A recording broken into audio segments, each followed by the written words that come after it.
Good evening and welcome back to Sports Talk ATL. I am Chase Earl, joined by Alex Lord. The Braves took care of business last night, beating the Angels 12-5. Everybody got in on the party. We had Austin Riley homering. Matt Olson hit his league-leading 37th homer. Ronald Acuna got to 25 as he continues to chase 40.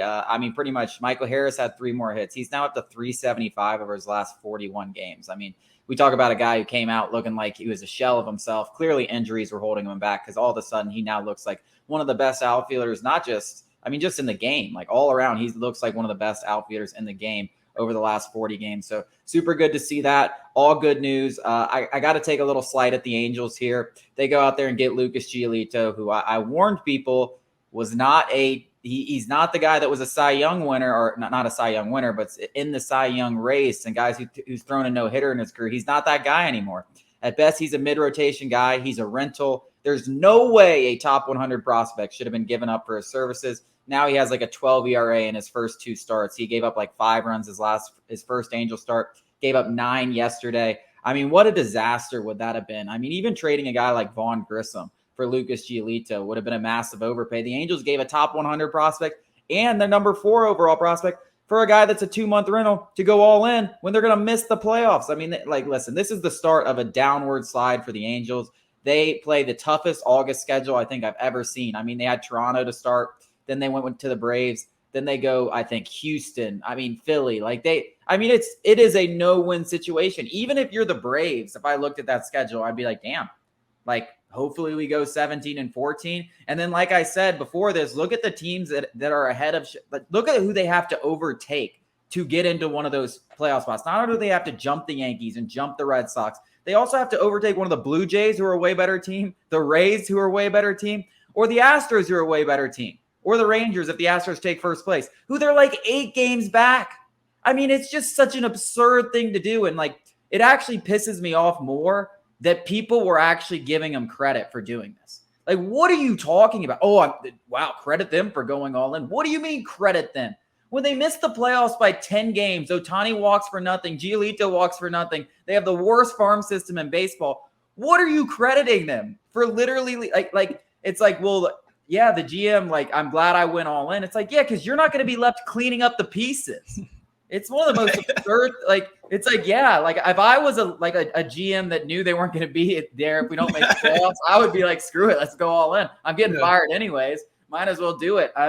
Listen, I want Ohtani in the playoffs as much as anyone, and that's why the Angels piss me off, because they've wasted Trout's career. They've wasted 4 or 5 years of Ohtani, and get him out of there. That's why I want this whole thing to implode. Get Ohtani as far away from Los Angeles, and even if it's the Dodgers, I know that sounds crazy. I'd rather him go to Los Angeles and play him in the playoffs every year and get to see him on the big stage than watch him rot away with the Angels. That's absolutely right. That is hilarious. The Angels GM is just like, hey, I'm not worried about tomorrow. I'm just worried about today. That's tomorrow's problem. And it's hilarious. I tweeted it out yesterday that, what are the Angels going to take to the negotiating table for Ohtani? When he inevitably hits free agency, he's going to weigh all of his decisions. And because he's a loyal guy, he's going to give the Angels their opportunity to kind of pitch him what they're going to do, what they're going to do to make this team competitive. And they're going to have nothing to take to him because they have no farm system. All these guys are rentals. They're going to go, oh, we really tried at the deadline. That's what you're going to say? This sounds like a 6-year-old baseball league where everybody gets a trophy. It's like, oh, well, we tried really hard. And that's how the writers were treating them. The writers, the public, they were like, yeah, the Angels are winners. The Angels did really, really good. No, they didn't. We're on the same side here. This was the most obvious sell of all time. If you had any self-reflection, if you had any ounce of self-reflection, you would know you had no chance at bringing back Ohtani. The only thing the Angels have going for them is that loyalty-esque, I guess, and the fact that they could pay him, pretty much whatever anybody else could. Those aren't what he wants. He just wants to win, and he got a front row show of what a winning program looks like. It's the Atlanta Braves. I can't imagine what he was thinking looking in the dugout as Austin Riley hit a home run. Matt Olson goes back-to-back. They're the first teammates in baseball history to hit back-to-back home runs in 5 months straight. Ronald Acuna's stealing bases, hitting home runs. Ozzy Albies is hitting it off the wall. Everybody's hitting. Orlando Arcia is hitting home runs. that is what a winning baseball team looks like. And Ohtani got a front row show, and he's got to be thinking, it doesn't even matter if he's, thinking about joining the Braves. He's just thinking, I have got to get off this team. I have got to get off this team. And he should. And we're all going to see it. He's going to go somewhere else. We all think it's going to be the Dodgers. It makes the most sense. They're the most competitive West Coast, yada, yada, yada. And then eventually what this is going to lead to is selling Mike Trout, which is honestly, for baseball fans, the ideal scenario. That's what I'm saying. Everyone's like, we need the Angels to make the playoffs. Like, that's good for baseball. I'm like, no, that's the worst thing that can happen to baseball, because even if they somehow get on a little win streak and make the playoffs, if Ohtani stays, they're going to be missing the playoffs most of the years. They're going to waste both of their careers. The best thing that can happen for baseball is this whole thing implodes. Ohtani leaves. They're forced to sell Trout. And that's it. Like, we finally got never think about the Angels of our ever generation again. out of that hellhole in Anaheim. I mean, they're a joke. They're pathetic. And everybody who said that this was a good idea, it's just lunacy. It's lunacy. And not only, it's like, you traded for guys that aren't even that good. Like, you traded your top prospects for guys who aren't even going to move the needle. Like, Lucas Giolito might get you one more win than you got. Over this next 2 months. He might get you. He might not. He has like negative half a WAR so far in 2 starts with him.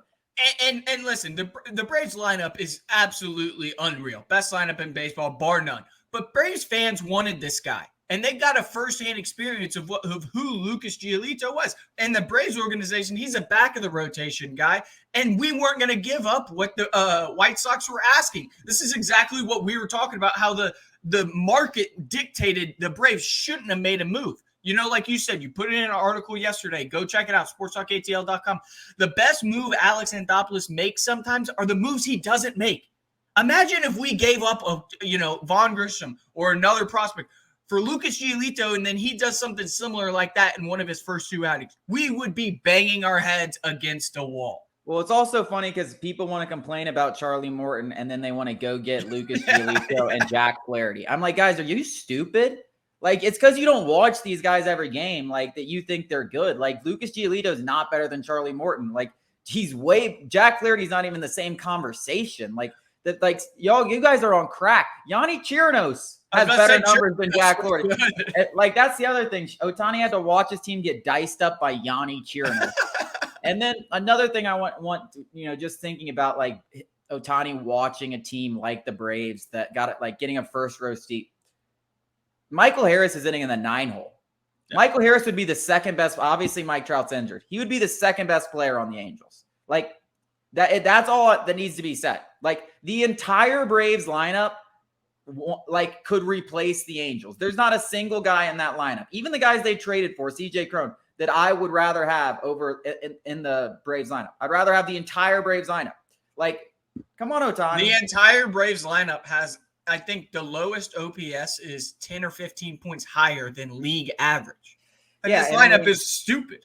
Yeah, and we're talking about, like, Eddie Rosario is the lowest OPS, and, like, he's been slumping a little. Like, he'll get hot, and he'll be back over 800. Like, that's just who Eddie is. So I guarantee you, we look up at the end of the season, Eddie's at 800. Michael Harris is now at 799. He's going to be over 800. Orlando Arcia is creeping back to 800. I mean, it's not ridiculous to think that every single player could be around 800.